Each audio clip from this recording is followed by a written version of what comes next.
கிறிஸ்துவுக்குள் பிரியமானவர்களை இவ்வார செய்தியின் வழியாக உங்களை சந்திப்பதிலே நான் மகிழ்ச்சி அடைகிறேன். மத்தேயு 9ஆம் அதிகாரம் 20ஆம் வசனத்திலிருந்து 22ஆம் வசனம் வரை.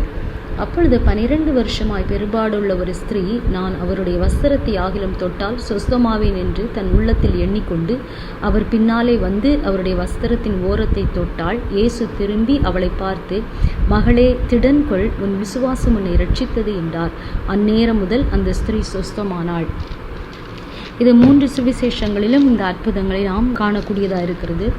இந்த 12 வருஷமாக பெரும்பாடுள்ள ஒரு ஸ்திரீ ஆண்டவராக இயேசு கிறிஸ்துனுடைய வஸ்திரத்தை தொட்ட மாத்திரத்திலே சுஸ்தமானாள் என்று நாம் இந்த அற்புதத்தை நாம் அநேக முறை வாசித்திருக்கலாம்.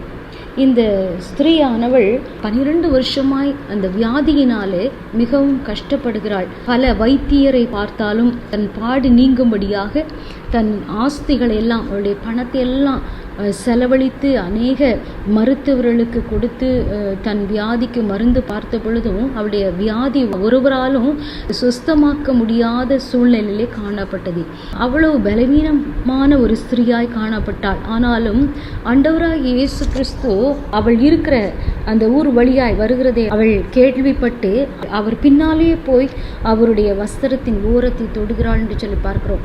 ஆண்டவராகிய இயேசு கிறிஸ்துவை சுற்றிலும் அநேக திரளான ஜனங்கள் எப்பொழுதும் இருப்பார்கள். அப்படிப்பட்ட ஒரு சூழ்நிலையில கூட இந்த ஸ்திரீயானவள் அந்த கூட்டத்திற்குள்ளே நுழைந்து அவருடைய வஸ்திரத்தை தொட வேண்டும் என்று சொல்லி ஒரு ஆவலோடு, ஒரு வாஞ்சியோடு, ஒரு நம்பிக்கையோடு, விசுவாசத்தோடு அவருடைய வஸ்திரத்தை தொட்டாள். தொட்ட மாத்திரத்திலே அவள் சுஸ்தமானாள் என்று சொல்லி பார்க்கிறோம்.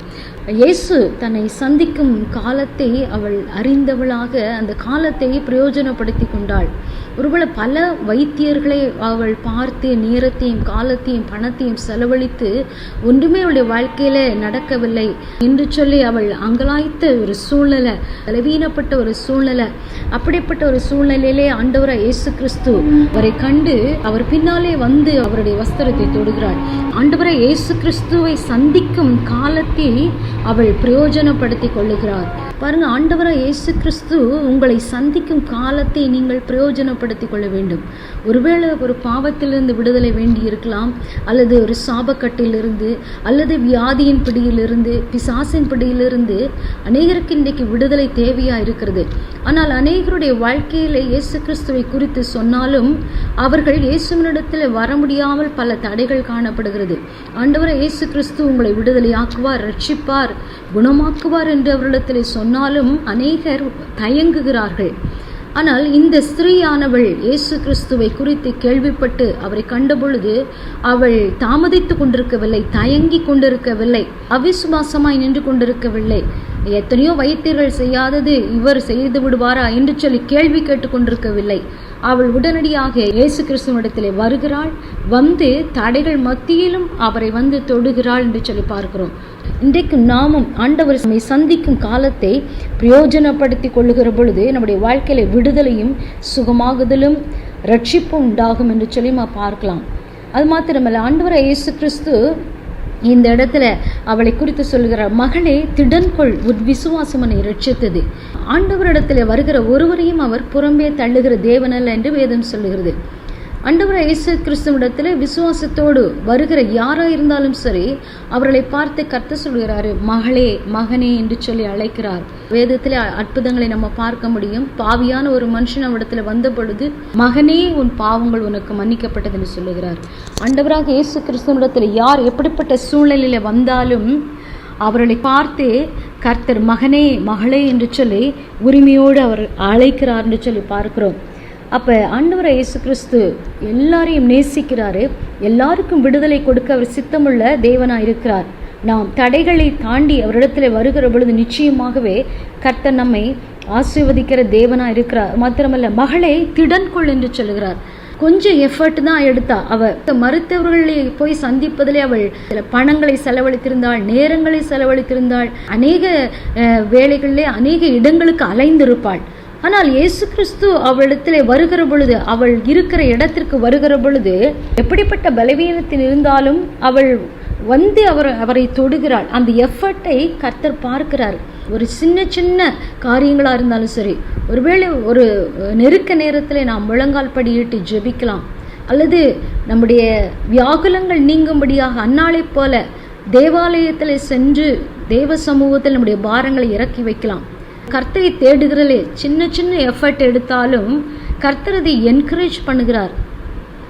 எப்பொழுதுமே ஆண்டவர் நம்மை என்கரேஜ் பண்ணுகிற தேவனாயிருக்கிறார். திடன் கொள் என்று சொல்லுகிறாள். இவள் திடனற்று போயிருந்தாள். ஒன்று வியாதி நிமித்தமாய் திடனற்று போயிருந்தாள். இனியொரு காரியம் என்னவென்று சொன்னால், இவள் தொட்டது யாருக்கும் தெரியாது என்று சொல்லி அவள் நினைத்து கொண்டிருந்தாள். ஆனால் ஆண்டவரே இயேசு கிறிஸ்து தம்மிடத்தில் வல்லமை புறப்பட்டதை அறிந்து யாரோ ஒருவர் என்னை தொட்டது உண்டு என்று சொன்ன பொழுது அவள் இந்த காரியம் வெளிப்பட்டது என்று சொல்லி அவருக்கு முன்பாக நடுங்கி அவர் முன்பாக விழுந்து எல்லாருக்கும் முன்பாக நான் அவருடைய வஸ்திரத்தை தொட்டேன், சொஸ்தமானேன் என்று சொல்லி எல்லாருக்கும் முன்பாக அவரிடத்திலே சொல்லுகிறாள். இந்த காரியத்தை நிமித்தமாக அவள் நடுங்கி கொண்டிருந்தாள். தன்னுடைய காரியம் வெளிப்பட்டது என்று சொல்லி பயந்து கொண்டிருந்தாள். இந்த இரண்டு காரியத்தை நிமித்தமாக அவள் திடனற்று போயிருந்ததை ஆண்டவராக இயேசு கிறிஸ்து கண்டு திடன் கொள் என்று சொல்லுகிறார். நம்மையும் கர்த்தர் திடன் கொள்ள செய்கிறார். முதலாவது நம்மை அன்போடு அழைக்கிறார். இரண்டாவது நம்மை திடப்படுத்துகிற தேவனாயிருக்கிறார். நம்மை என்கரேஜ் பண்ணுகிற தேவனாயிருக்கிறார்.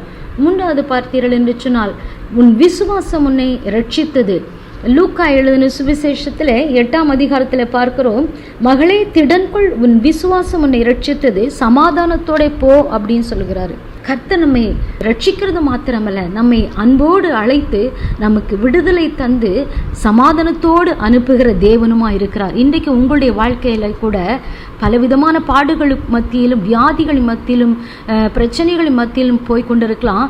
ஆனால் ஆண்டவராய் இயேசு கிறிஸ்து உங்களை சந்திக்கும் காலத்தில் ஒருவேளை வேத வசனத்தின் வாயிலாக சந்திக்கலாம், தேவாலயத்தில் போய் பிரசங்க வாயிலாக நீங்கள் சந்திக்கப்படலாம். இப்படிப்பட்ட வேளைகளிலெல்லாம் தேவ சமூகத்தில் உங்களை பூரணமாய் அர்ப்பணித்து உங்களுடைய பிரச்சனைகளை அவருடைய சமூகத்தில் அறிக்கையிடுகிற பொழுது கர்த்தர் உங்களை பார்த்து அன்போடு விசாரிக்கிறார். விசாரிக்கிறது மாத்திரமல்ல, உங்களை திடப்படுத்துகிறார்.